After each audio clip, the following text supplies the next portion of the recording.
Nós iremos ler no capítulo 9. Lucas, capítulo de número 9. E leremos os versículos 46 ao 56.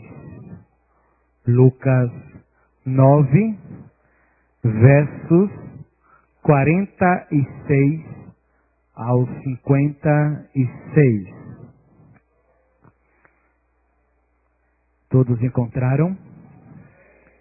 Assim diz a palavra do Todo-Poderoso. Levantou-se entre eles uma discussão sobre qual deles seria o maior. Mas Jesus, sabendo o que se lhe passava ao coração, tomou uma criança e o colocou junto a si. E disse-lhe: quem receber esta criança em meu nome, a mim recebe. E quem recebe a mim, recebe aquele que me enviou. Porque aquele que entre vós for o menor de todos, esse será o maior. Falou João e disse: Mestre, vimos certo homem que em teu nome expelia demônios, e lo proibimos, porque não seguem conosco. Mas Jesus lhe disse: não proibais, pois quem não é contra vós, é por vós.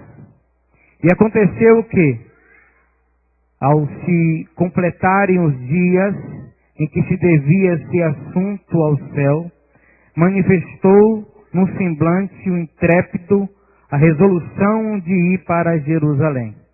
E enviou mensageiros que antecedesse, indo eles, entraram na aldeia de samaritanos para lhe preparar a pousada.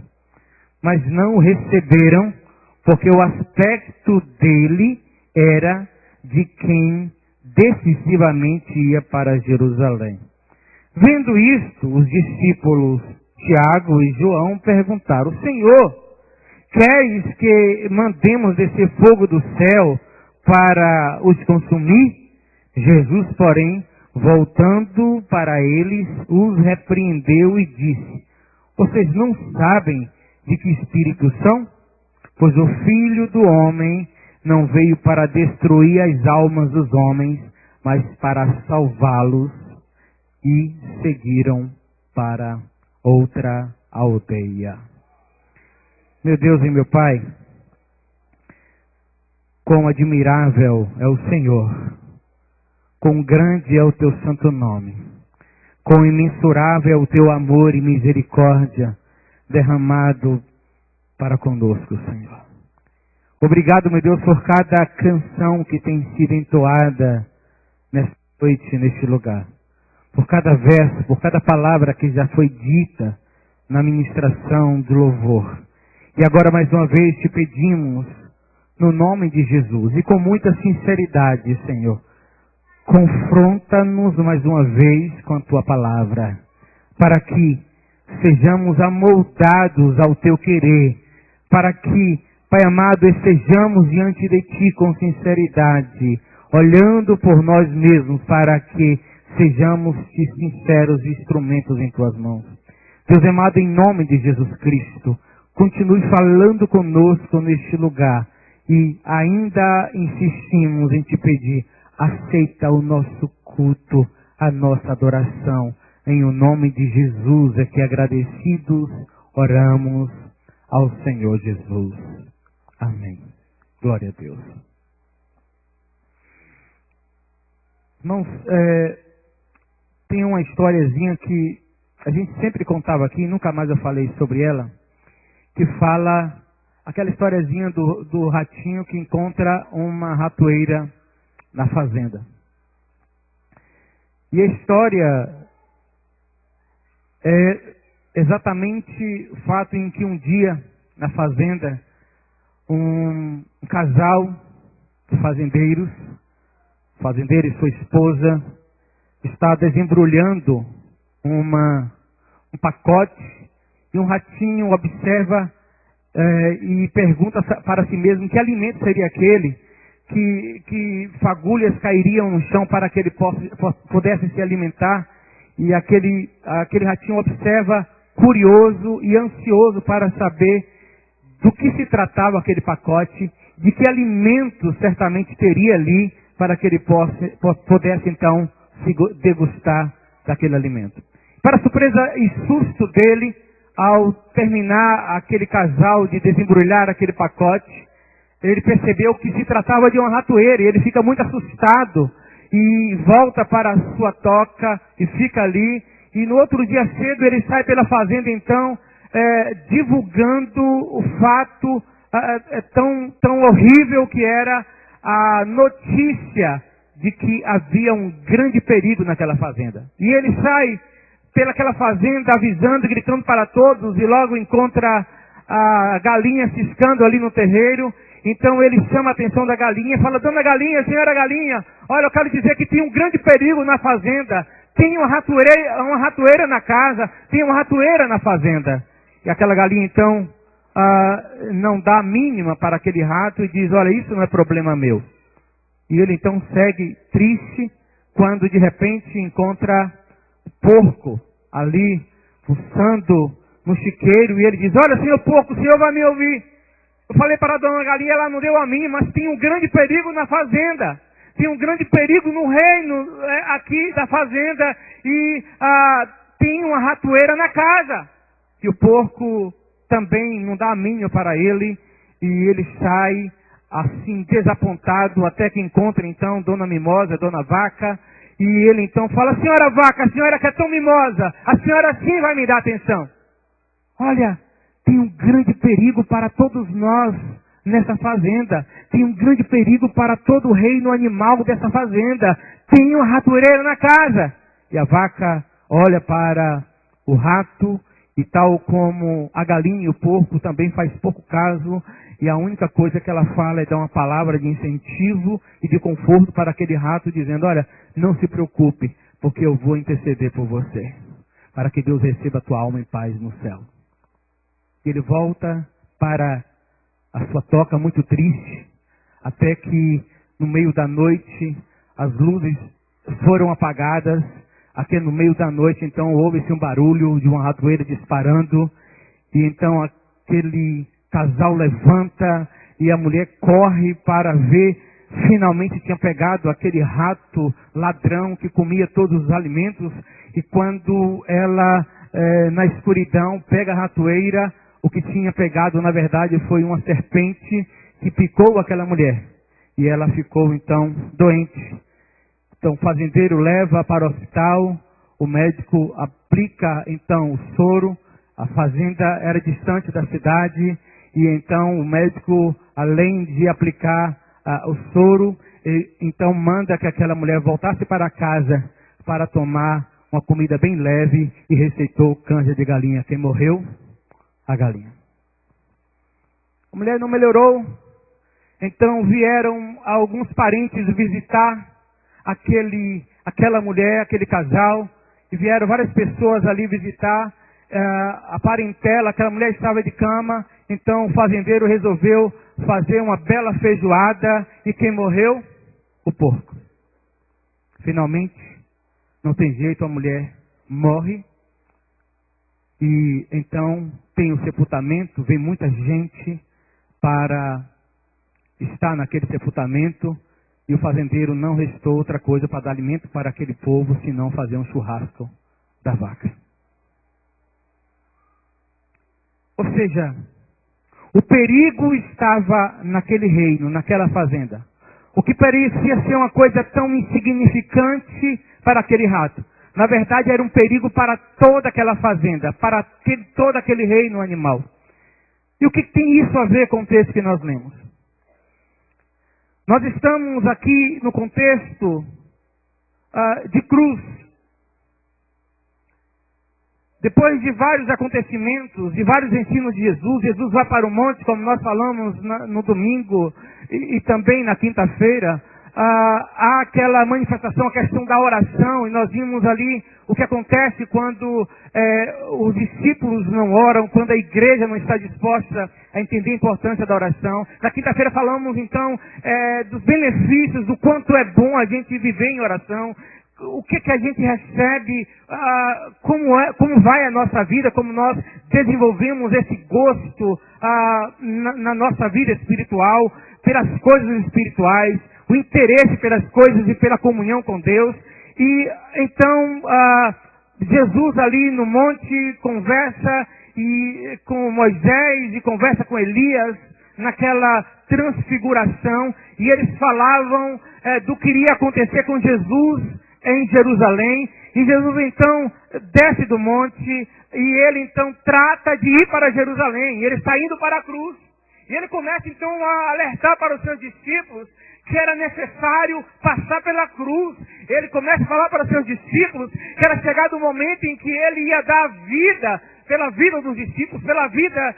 Ele começa a falar para os discípulos qual era o objetivo, qual era a sua missão, qual era o fim do seu ministério. E ele então agora é impulsionado, ele tem plena convicção que tem que ir para Jerusalém. E ele então está indo para Jerusalém. Ele está falando de cruz, ele está falando de sacrifício. E os discípulos não estão entendendo isso. E aí nós vemos, quando Jesus está falando de humilhação, quando Jesus está falando de cruz, quando Jesus está falando de sofrimento, quando Jesus está falando de sacrifício, os discípulos então começam a discutir entre si para saber qual era entre eles o que tinha mais preeminência, qual era o mais importante, qual era que tinha mais moral, qual é que deveria ter uma posição mais elevada no reino. E aí nós temos então de imediato Jesus o repreendendo, Jesus orientando acerca disso para eles, falando desses perigos que estão rondando o reino de Deus, falando de algumas atitudes que não podem de forma alguma fazer parte daqueles que são chamados para esse reino. Então Jesus vai tratar de trazer alguns esclarecimentos para os discípulos e abrir os seus olhos para alguns perigos no reino de Deus. Alguns perigos que rondam o reino de Deus. Alguns perigos que teimam em estar rondando os filhos do reino. Algumas atitudes que são perigosas para aqueles que se dizem ou que se acham em Cristo Jesus filhos do reino. E é sobre isso que nós queremos falar de maneira breve, sobre os perigos do reino.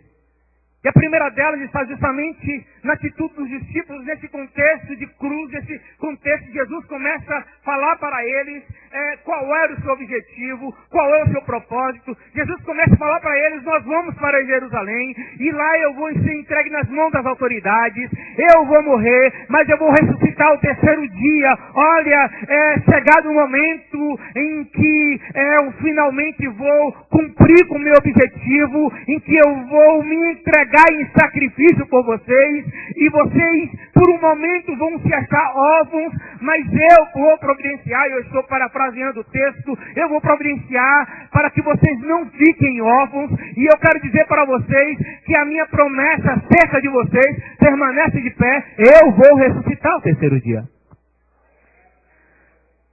Mas é preciso, para esse triunfo de salvação, é preciso que eu passe pela cruz. É preciso que eu passe pelo sacrifício. É preciso que eu morra para que vocês vivam. Então, Jesus detecta aí o primeiro perigo, que é a falta de humildade.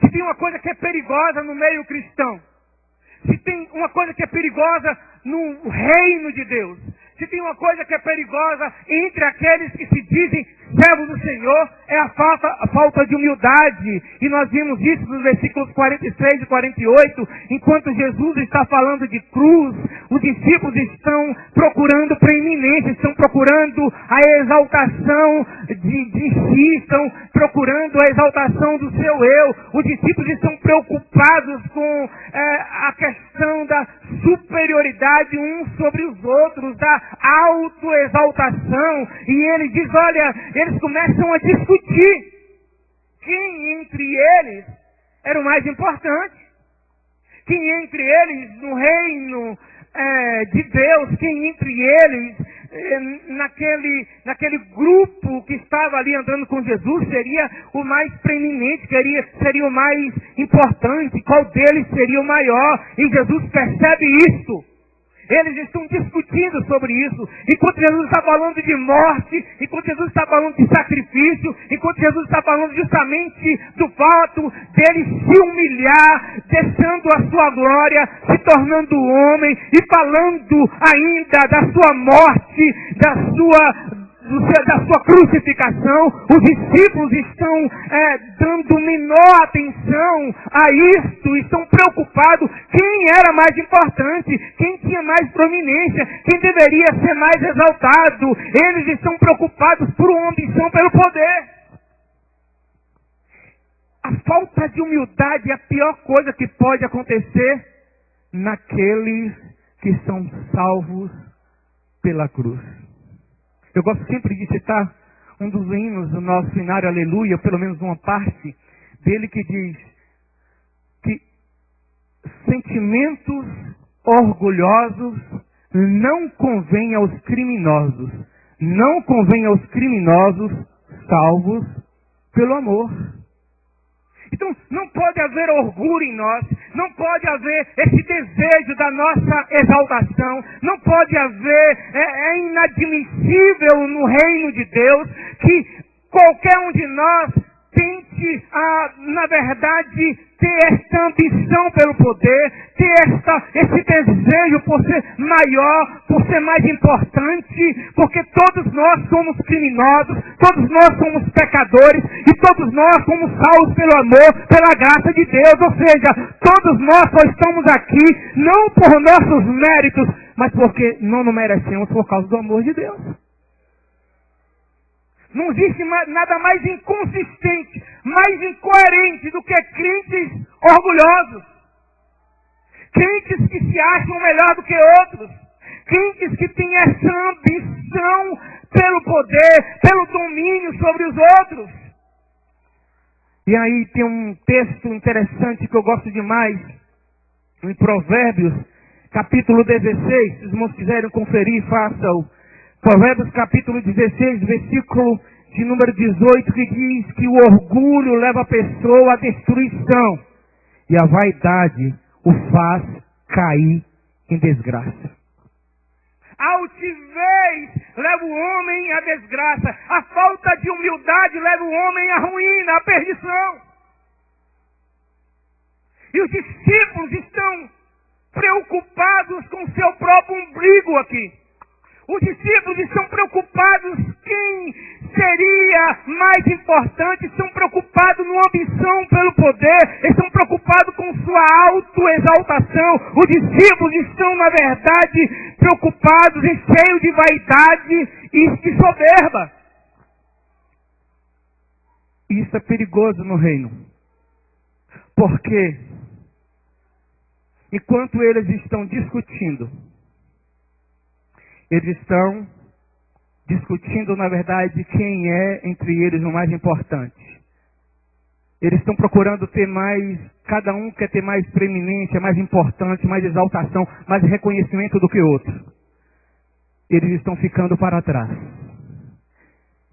E Jesus está indo para Jerusalém. Jesus está indo para a cruz. E os discípulos estão ficando para trás. E é preciso que Jesus interfira naquela discussão. É preciso que Jesus interfira, em que Jesus os confronte naquela discussão de quem era maior e de quem era menor. E Jesus, então, diz o texto que Jesus toma uma criança, traz para perto de si e fala que aquele que não se tornasse como uma criança. E ele encerra esse assunto dizendo, olha, na verdade, vocês estão distorcendo as coisas do reino, os verdadeiros filhos do reino, os verdadeiros herdeiros do reino. Tem que pensar diferente, porque aqui, nesse reino, aquele que quiser ser o maior, tem que ser o menor, tem que ser o que está mais disposto a servir, tem que olhar para o outro e saber que foi chamado e depende do outro, precisa servir ao outro. Aqui nesse reino que vocês foram chamados, aqui o menor é que é o maior. Em outro texto ele vai dizer, os primeiros serão os últimos, e os últimos serão os primeiros. Ele vai dizer com essas palavras que nós devemos ter um sentimento de humildade. Nós devemos ser tão humildes quanto uma criança. Nós devemos ter esse sentimento e esse espírito de humildade, de servos, de submissão, de se inclinar diante do outro, sabendo que nós somos chamados para servir uns aos outros. E ele mesmo está dando exemplo para os seus discípulos. Este é um grande perigo que está rondando o reino.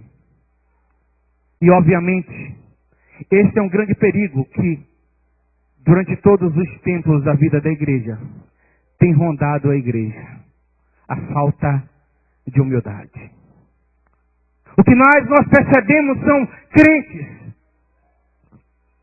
que se sentem os tais, que não se humilham, que são orgulhosos, que são presunçosos, que são arrogantes, que na verdade são soberbos, são vaidosos, são jactantes, e na verdade nem sequer reconhecem que só são o que são, só chegaram onde estão, só são salvos, só são usados, se é que são usados por Deus, porque por causa da graça de Deus, por causa da misericórdia de Deus, que é isso de forma alguma é mérito nosso, mas é por causa da graça e da misericórdia, foi porque Jesus se humilhou, foi porque Ele morreu na cruz do Calvário, que nós estamos aqui.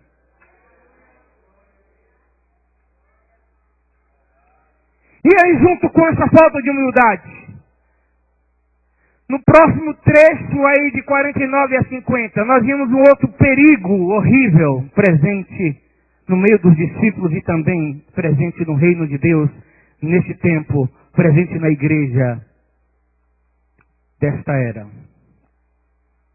A falta de tolerância. Que é tão grave, que é tão perigoso, quanto a falta de humildade. A falta de flexibilidade, de tolerância, de tolerar. Os versículos 49 a 50 diz assim. Falou João e disse, mestre, vimos certo homem que em teu nome expelia demônios, e nós o proibimos, porque não segue conosco, porque não é na nossa igreja, porque não pensa igual a gente.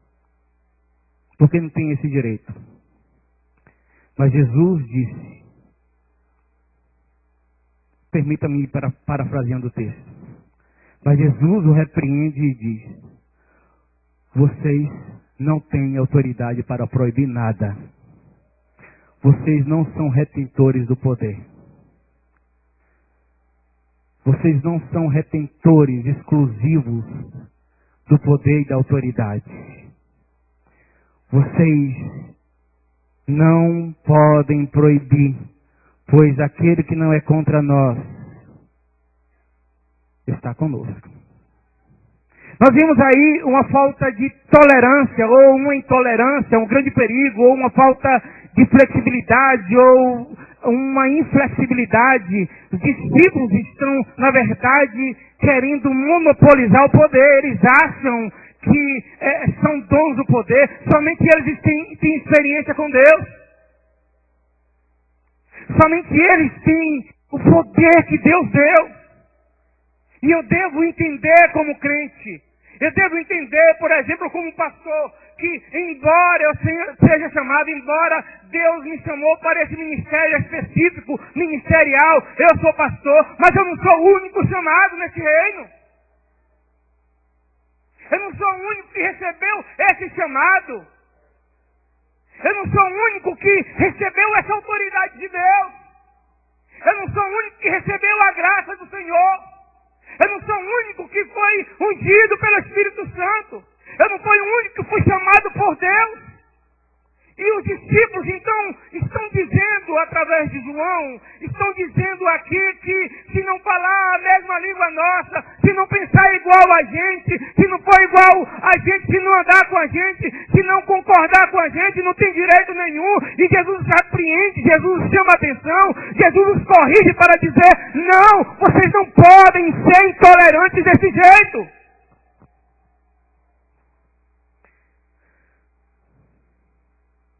Eles estão julgando os outros, achando que só eles têm a autoridade de Jesus. Opa, não está no nosso meio, não frequenta a nossa igreja, não frequenta o nosso grupo, não anda com a gente, não sobe para o monte igual a gente, não ora igual a gente, não tem tanta experiência igual a gente, não tem visões de Deus igual a gente, não tem experiências profundas com Deus igual a gente, então não pode fazer o que a gente faz. Quem disse que nós podemos fazer isso? E Jesus repreende. E obviamente, antes que nós também não entendamos o que Jesus está fazendo, qual é a intenção de Jesus, de forma alguma Jesus está ensinando de forma alguma que o universalismo, que todos serão salvos. Jesus não está ensinando isso. Jesus não está ensinando de forma alguma ecumenismo. Todos os caminhos levam a Deus. O que Jesus está fazendo aqui simplesmente ele não aceita a intolerância religiosa. Ele não aceita isso. E nós temos, às vezes, na igreja, crentes que são igual os fundamentalistas religiosos lá do Oriente Médio. Se possível, mata até em nome de Deus. Nós não toleramos muitas vezes, e Jesus é que não tolera isso, Jesus é que não aceita isso. Nós não aceitamos muitas vezes quem não pensa igual a gente, quem não reza na nossa cartilha, que não faz exatamente como nós fazemos, que não ora o tanto que a gente ora, que não tem experiências profundas igual nós tivemos, exatamente iguais, que não teve aquela unção maravilhosa igual a gente, que não pensa, que não tem aquela linha de pensamento igual eu tenho, então não é de Deus, então você está contra Deus, então você está fazendo, você não tem autoridade para fazer isso, e Jesus não aceita intolerância. Nós precisamos ser mais tolerantes e mais flexíveis. Ou é do meu jeito, ou não é.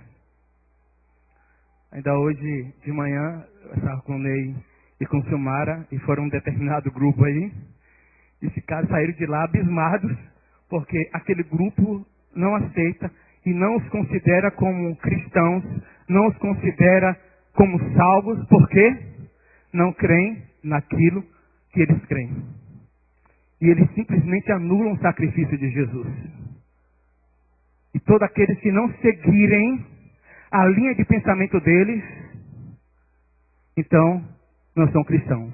E ele vai fazer o quê? Eles vão evangelizar essas pessoas, para que as pessoas façam exatamente igual eles fazem. São uns intolerantes, são uns orgulhosos, são os soberbos. Falta-lhes humildade.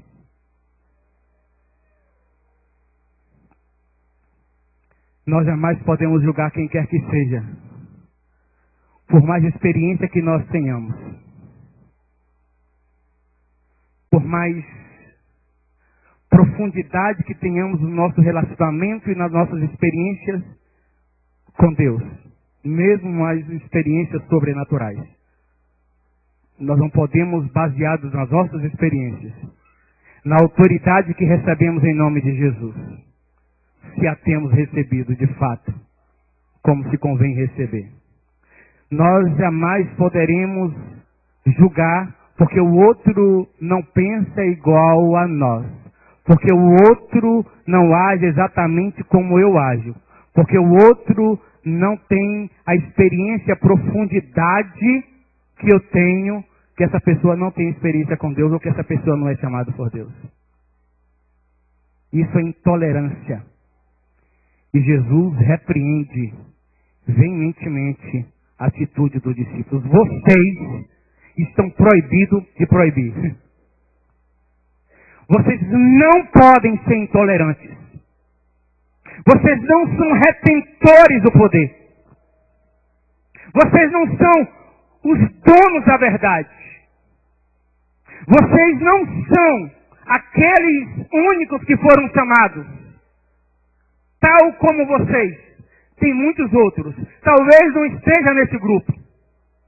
Aliás, esta foi a mesma palavra, como foi lido aqui nesta noite, em João. Os discípulos de João vão e entra em contradição com alguns judeus, e eles então voltam porque eles percebem que os discípulos de Jesus estão batizando, que Jesus está ali, e muitos estão seguindo a Jesus, e eles chegam e se queixam com João, porque o mestre deles era João, eles eram discípulos de João, e então fala: olha, Senhor, aquele que veio para ser batizado por ti, aquele de quem tu falaste, estava batizando lá, e tem uma multidão seguindo ele.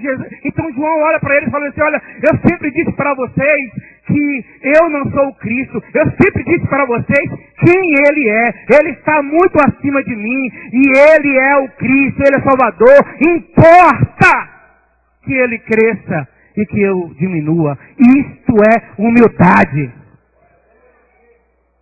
Porque se tinha uma pessoa que poderia colocar, eu estou falando humanamente, no pensamento totalmente humano, se tinha uma pessoa que poderia se colocar no mesmo pé de igualdade de Jesus, era João. Era parente de Jesus. Era primo de Jesus. Jesus veio lá e se submeteu ao ministério de João, foi batizado por João. Aliás, quando Jesus veio, ele disse que não era dito, que não iria fazer aquilo ali, mas então Jesus insiste: não, você é o precursor, você é quem que tem esse ministério do batismo. Jesus vai ali para se cumprir o que foi dito acerca dele mesmo, e João então se humilha. João tinha, volto a dizer, totalmente uma visão totalmente humana. Se tinha uma pessoa que poderia a gente considerar no seu ministério no mesmo pé de igualdade com Jesus, era João, mas ele fez questão de se humilhar e reconhecer quem era Jesus. Os discípulos estão agindo assim, intolerantes, porque eles ainda não sabem, eles não entendem quem é Jesus e de que espírito são.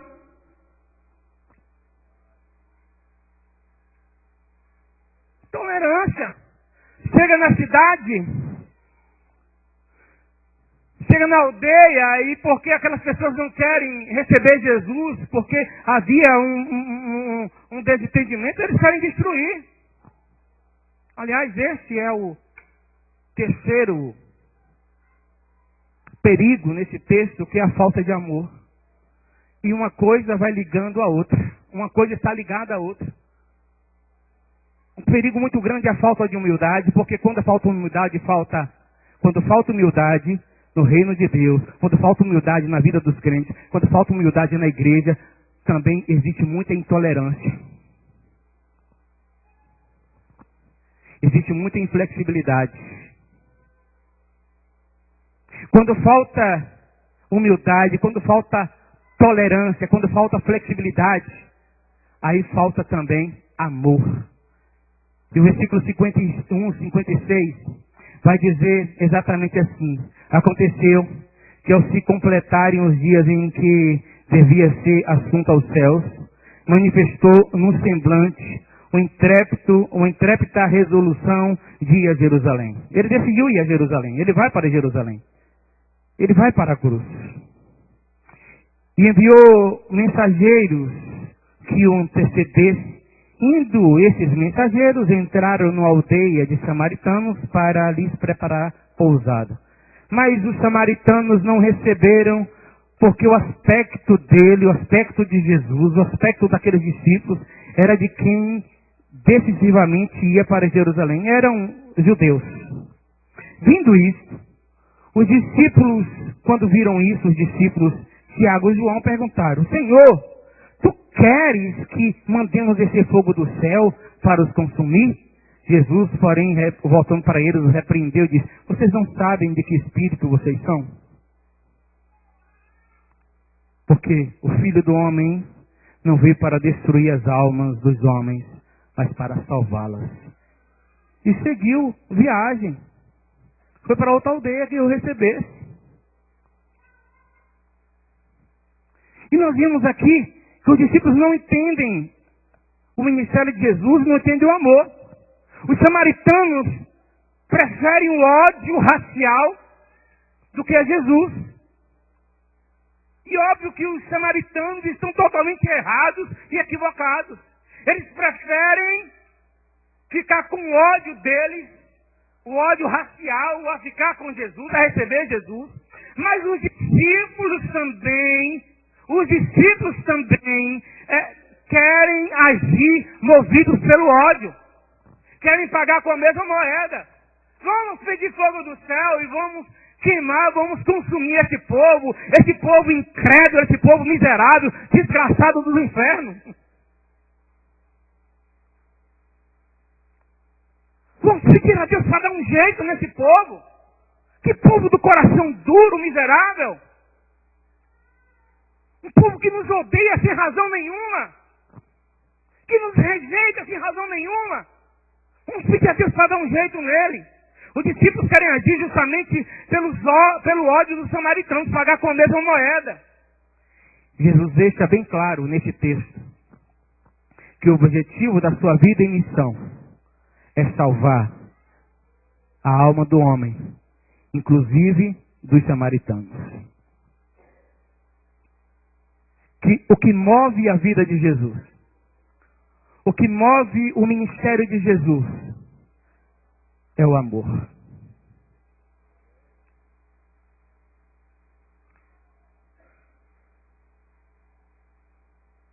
Só para exemplificar, muitas vezes nós, em nome do amor por Deus, em nome do amor pela obra de Deus, muitas vezes queremos destruir a vida de outros. E faltamos justamente com o amor pelo qual Jesus morreu, que foi justamente para salvar. Nós vivemos recentemente uma situação de um determinado pastor que apresentou uma proposta muito boa, a princípio. Qual era a proposta desse pastor? A gente precisa ter um fundo de emergência para atender os pastores que por acaso passem por um período de urgência, de necessidade urgente, para que a gente tenha em caixa, usar esse dinheiro para atender esses pastores que estão passando por necessidade, que estão precisando de uma ajuda. Que bom essa ideia. Então, para que a gente tenha, complementa a ideia, para que a gente tenha esse fundo de emergência, de urgência, é necessário que a gente corte as verbas que estão dando para os pastores que estão passando necessidade.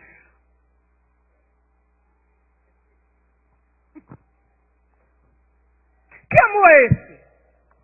Que projeto é esse? Que em nome desse amor eu vou ter um fundo no caixa, que eu vou ter um fundo financeiro para atender aqueles que estão urgentes, mas para que eu tenha esse fundo, eu tenho que tirar a ajuda daqueles que estão passando por essa emergência. Que falta de entendimento de amor é esse? discípulos estão... E a gente vê nisso, por exemplo, a gente condena muito Judas, mas os discípulos estão só faltando com esse amor. Gerado por falta de humildade e por intolerância. Por um desejo simplesmente de preeminência. E muitas vezes nós queremos ficar bem na fita, nós queremos ser bem vistos, e às vezes não medimos as nossas ações uns para com os outros, para demonstrar que nós somos melhores. Às vezes precisamos humilhar as outras pessoas, voltar com amor uns com os outros, e isto vai ser sempre rejeitado por Jesus. Essa ideia é rejeitada por Jesus, porque isto é ausência de humildade, é ausência de tolerância e é ausência de amor.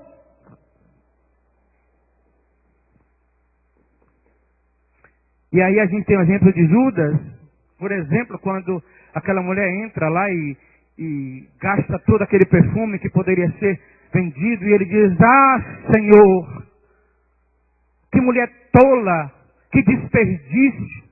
Esse dinheiro poderia ser usado para atender os pobres, para que a gente tivesse um fundo para atender os pobres. Ele não estava preocupado com os pobres. E o texto vai dizer, vai revelar qual era a preocupação dele.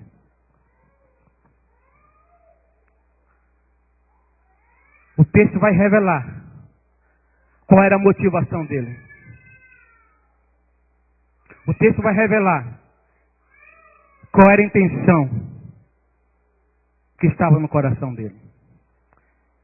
E João, então, a princípio parece que é uma proposta muito boa, uma indignação muito boa. João está representando todos os discípulos aqui, é bom que se diga. Está mostrando uma intenção aparentemente boa, mas para que aquilo acontecesse, João propõe que aquele povo fosse acabado, destruído, fulminado pelo poder de Deus. E é uma fé muito boa, é uma fé muito grande. Tu queres, Jesus, que nós oremos e peçamos fogo do céu para consumir? Só basta o Senhor dizer que quer. E nós, a gente tem o poder na mão. Não foi para isso que Deus deu os dons à igreja. Não foi para isso que Deus deu um espírito de poder. Embora não seja um espírito de medo, de covardia, é um espírito de poder, de amor e de moderação, de equilíbrio.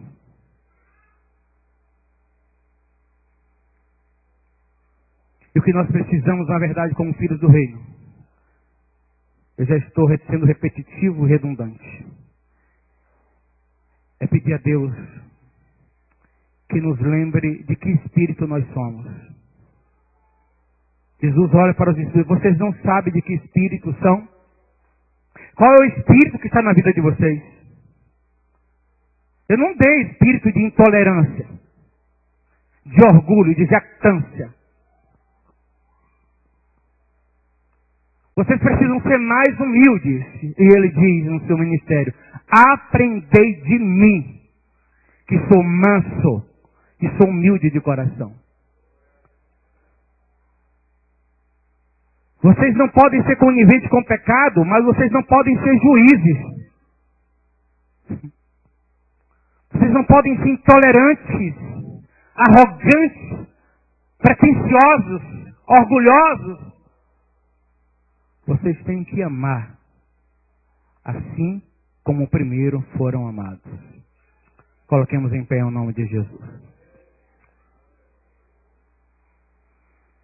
Meu Deus, Senhor da glória, enaltecido seja o Senhor para sempre.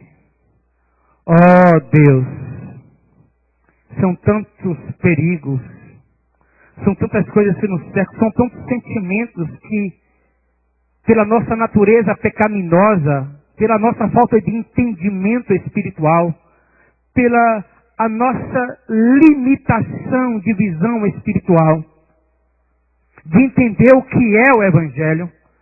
São tantos perigos que nos sondam e muitas vezes nós nos achamos no direito, nós nos achamos retentores do poder, porque temos experiência com Deus e muitas vezes estamos nós mesmos perdidos, enganando-nos a nós mesmos. E aí é que está o grande perigo do reino. Porque, Senhor, se não tivermos o espírito de humildade, de quebrantamento, de flexibilidade, de amor, também não somos reconhecidos como filhos do reino do Senhor. Porque o Senhor deixa bem claro que aquele que quiser ser o maior tem que ser o menor. Tem que ser servo, tem que ser humilde. E nós te pedimos, Senhor amado, que nos ajude. E que o Senhor renove em nós esse espírito. E que o Senhor traga a nossa memória, que o Senhor nos lembre que espírito é que está na nossa vida. Que espírito é que tem nos dominado, nos conduzido? A quem nós temos nos submetido? Por qual crivo é que tem passado os nossos sentimentos e atitudes? Deus amado, em nome de Jesus, como diz a tua palavra, deixando, pois, toda malícia, engano e fingimento, inveja, e todas as murmurações, se é que já provastes que o Senhor é benigno.